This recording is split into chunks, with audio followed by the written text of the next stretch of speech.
Hello everybody! Welcome back to Engines of VIA.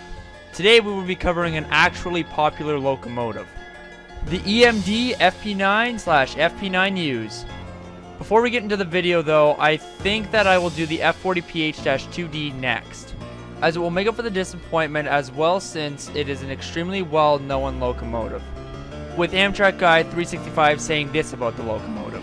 Amtrak began seeking a new locomotive design to replace the failing SDP-40F.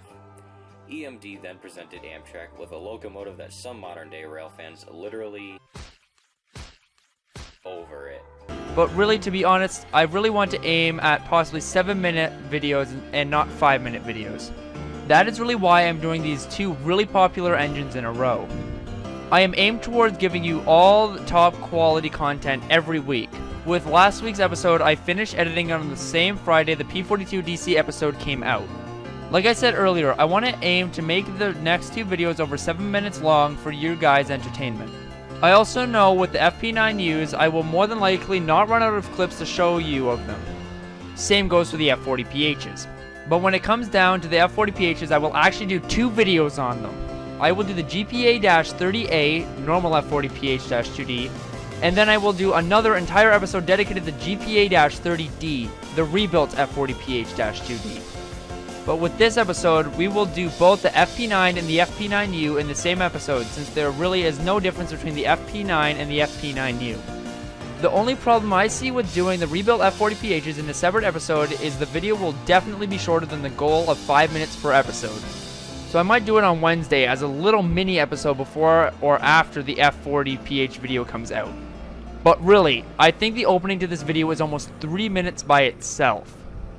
So we need at least 5 to 8 minutes of information on the FP9 and the FP9Us. So with that being said, let's actually talk about the topic of today's episode. The VIA FP9. The GMD, General Motors Diesel, or more commonly known as the EMD, Electromotive Division, FP9 was built between 1954 and 1959. But we must give credit where credit is due, the FP9's predecessor, the GMD/EMD FP7. The FP7 was built between 1949 to 1953. The engine's name, same applies to the FP9. FP7 stands for 1400 horsepower. The P stands for passenger and the 7/9 stands for the model type. The GMD FP7 weighed 260,000 pounds. It had an EMD 567B 2-stroke V16 diesel engine. The engine output 1,500 horsepower and had a top speed of 192 kilometers per hour. CN ordered 35 FP7s from GMD London in between 1949 and 1953. CN operated their 35 engines up until the formation of VIA in 1977. Like I've said before, go back and watch the first episode if you haven't, as it tells about the history of VIA. But instead of CN giving the whole fleet of 35 engines to VIA, they only ended up giving a few of them to VIA, along with CP making VIA's FP7's fleet only 6 engines. These engines were numbered 6501, 6509, 6521, 6522, 6523, and 6566. VIA Rail operated the FP7s alongside their successors, the FP9Us, until their retirement sometime in the late 80s and early 90s. The FP7s look extremely similar to their unrebuilt FP9/FP9 arms, but the FP9s did have better components than the FP7s. Saying that, let's get talking about the widely used GMD FP9. The GMD FP9 weighed the same as the FP7, 260,000 pounds. The engines had a GMD/EMD 567C V16 2-stroke diesel engine.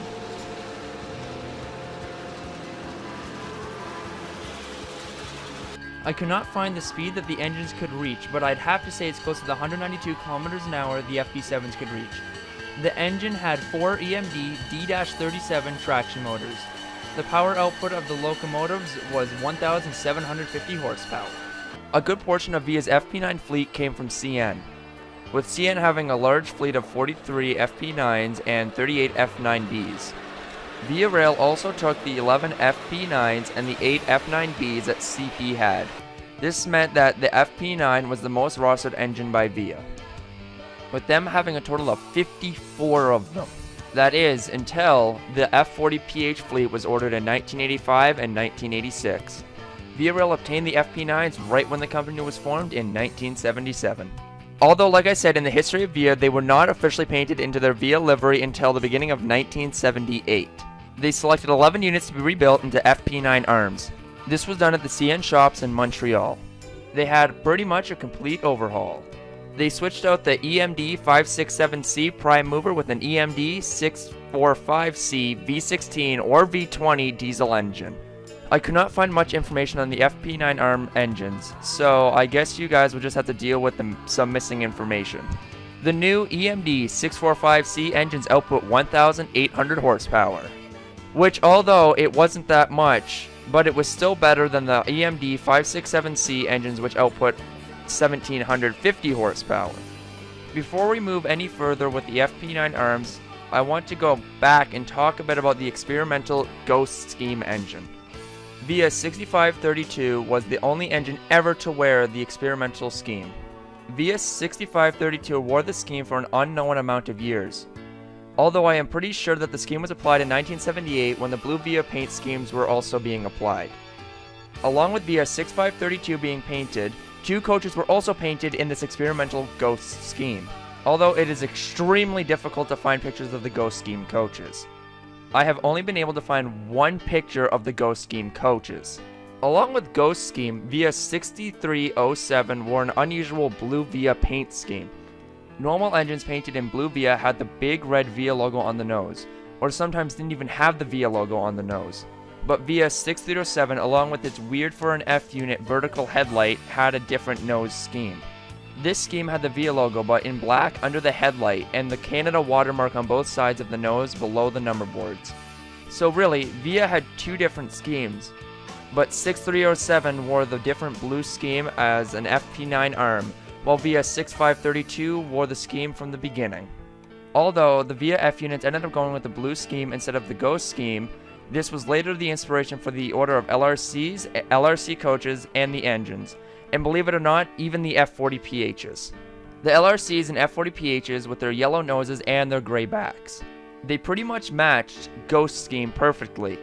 In my opinion, I actually really like Ghost scheme. Let me know what you think of the F unit Ghost scheme down in the comments below, please.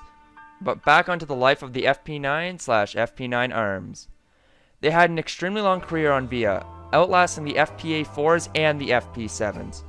The last FP9 arm made its trip in 1997 when it and the rest of the steam-heated fleet was retired. This marked the end of blue Via as people knew it. Although, about a year later, Via would introduce the revised Canadian scheme for the F40PHs. My favorite scheme for an F40 ever. But is the story of the Via FP9s like the story of the FPA4s? With none of them being left in Via livery? Nope. There was 2 of them remaining until Via sold the last FP9 arm off their roster in 2011, Via number 6300. The first of the FP9 arm rebuild was rostered by Via up until 2011, when she went for a complete repaint and overhaul. But there is only one FP9 arm still left in her original blue Via livery, and it belongs to Expo Rail. I'm sorry, I actually found out there is 2 engines remaining in blue Via. Via FP9 arms 6309 and Via FP9 6510.